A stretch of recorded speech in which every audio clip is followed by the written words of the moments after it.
Hey, welcome to lesson 8 of the Beginner Guitar Quick Start series. In this lesson, we're going to learn your first two chords. Those two chords are A minor 7 and then a C major. These two chords are going to be really useful for you. You're going to be using them a lot throughout your guitar career. The A minor 7 is great to start with because it's pretty easy. You're going to have some good success with it initially. And the C major chord is really great for helping you learn the basics of how to make really clean sounding chords. Now, both of these chords and all the other chords we're going to learn in the Beginner Quick Start series are called open chords. And open chords generally have two requirements. They usually occur on the first 3 frets of the guitar, and they have at least one open string that you're going to play with them.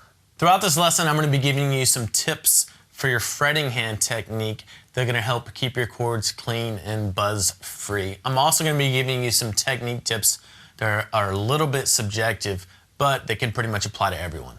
Before we jump into learning chords, you actually need to know how to read a chord diagram. So let me just go through that with you real quick. If you look at a chord diagram, you're going to see 6 vertical lines. Those vertical lines represent the strings of the guitar. If you're looking at the diagram, the one to the far left represents the low E string, and the one to the far right represents the high E string. The horizontal lines on a chord diagram represent the frets of the guitar. And if you look up at these chord diagrams that we're going to be using in this lesson, you're going to see a rectangle or a block at the top of the chord diagram. That represents the nut of the guitar. That's just for reference to help you kind of keep track of where you are. The dots you're going to see on a chord diagram are there to tell you where to put your fingers. You're going to see 2 types of dots. You're going to see filled in ones or black ones, and then you're going to see hollow ones. The filled in black ones represent the root note of whatever chord you're playing. The numbers in the circles on the chord diagram are telling you which fingers to use when you're playing a particular chord. So, for example, on our A minor 7th chord, if you look at the chord diagram, you're going to see a circle with a 1 in it on the 1st fret of the B string, on the 2nd string. That's telling you to use your 1st finger to play the 1st fret of the B string. Another part of chord diagrams that you're going to want to be aware of are X's that occur above the nut. If you see an X above a string, that's telling you that you shouldn't play that string at all. So in the case of our A minor 7th chord, you're going to leave the low E string out. Before we get started on this A minor 7th chord, I just want to make sure that you realize that you need to stay relaxed as you're making these chords. You shouldn't have any excess tension because that can always kind of open the doorway for injuries. Stay relaxed when you're making these chords, and the only pain that you should feel at all is the pain in your fingertips as your calluses build up. Then, after 3 or 4 weeks, a month or so, that should get better too, though. All right, to get started, just stick your fretting hand out in front of you like this and pretend like you're holding an apple or a baseball. That's a great posture to keep in mind when you're thinking about your fretting hand technique, right? And what you want to do is just bring that hand up and put your thumb on the back of the neck, and that's just the perfect starting position to keep in mind as you learn these chords.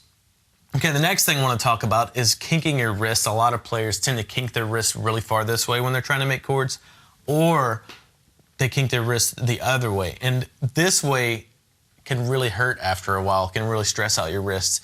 And this way it's going to be really hard to make the chords to get your fingers where they need to go. So you want your wrists to be more or less straight. Mine's a little bit curved like that, but that's generally a good posture to have when you're making these chords. Okay, as far as technique goes, I'm going to cover 2 things as we make this A minor 7th chord. 2 more things. The first thing is fret placement, and the second thing is finger posture. So let's get our first note on. Take your first finger down on the 1st fret of the B string. And you're going to want to come down right behind the fret. When I was talking about fret placement, that is what I'm talking about. You want it to be right behind that fret. I'll show you why. The farther back I go, the more buzzy that note gets. So you want to be right behind that fret. The second tip that I want to give you is for finger posture. And by that, I mean you want to come right down on the very tip of your finger. The reason for this is if I don't come right down the very tip of my finger, my index finger is going to brush up against this high E string, and it's going to mute that string. You don't want that. You want to come right down on the very tip of your finger so it doesn't mute any of the surrounding strings. All right, let's get the second note that we need for this A minor 7th chord on here. Take your second finger, put it on the 2nd fret of the D string. Those are the 2 notes that you need to fret in order to play this chord. So make sure you're coming right down the very tip of your finger, and make sure you're coming right behind the fret there. Once you have those 2 notes in place, what you're gonna do is strum the top 5 strings of the guitar, leave this low E string out.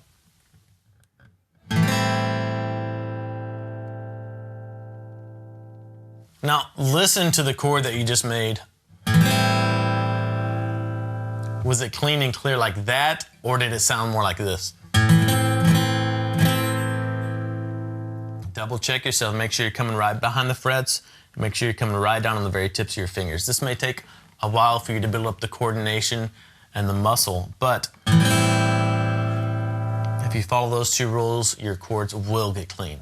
Okay, when you're learning chords like this, get it on there, play it, leave it there for a while, 30 seconds or so, and then take it off, shake your hand completely out. And then put it back on. It may take you a while to get it on. That's fine. You're working on your muscle memory here. Take it off. Leave it on there for longer than I'm doing in this video, right? Leave it on there for a good while. 30 seconds is good. But taking it off and putting it on like that is a real good way to firm up that chord in your memory. The next chord we're going to learn is a C major chord, an open C major chord. And this is a great chord for letting you know if you're coming down on the very tips of your fingers really well or not. Let me show you what the difference is here. Here's the C major chord.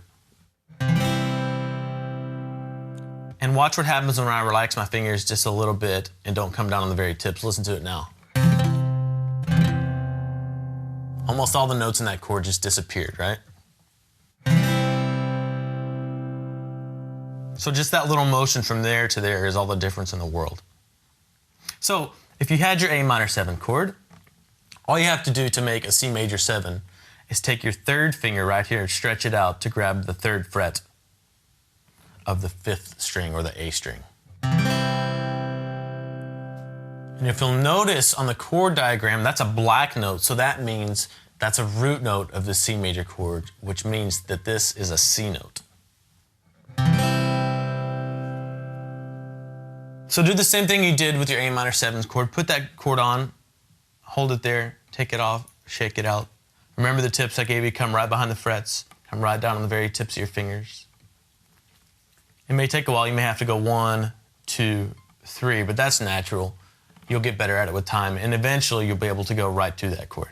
So a couple more tips I want to give you when you're learning chords. The more ways you can kind of attack something to memorize it, the better chance you're going to have of remembering it. So when you're making chords, look at the chord and try to visualize or memorize what that chord actually looks like. Another thing you're going to want to do is don't even look at the chord. Just once you have it on there, close your eyes or look away and just try to concentrate on what that chord actually feels like too. Another tip to help you memorize chords faster is to practice these things several times a day. If you can practice these new chords that you're learning 4 or 5 times a day, that'll be awesome. You don't have to do it for very long, 5-10 minutes. But the more times in a day you can practice these chords and memorizing them, the faster you're going to learn them and the faster your hands are going to remember them. Your fingers might be pretty sore for a while, but like I said earlier, that's going to pass in, maybe 4-6 weeks, something like that.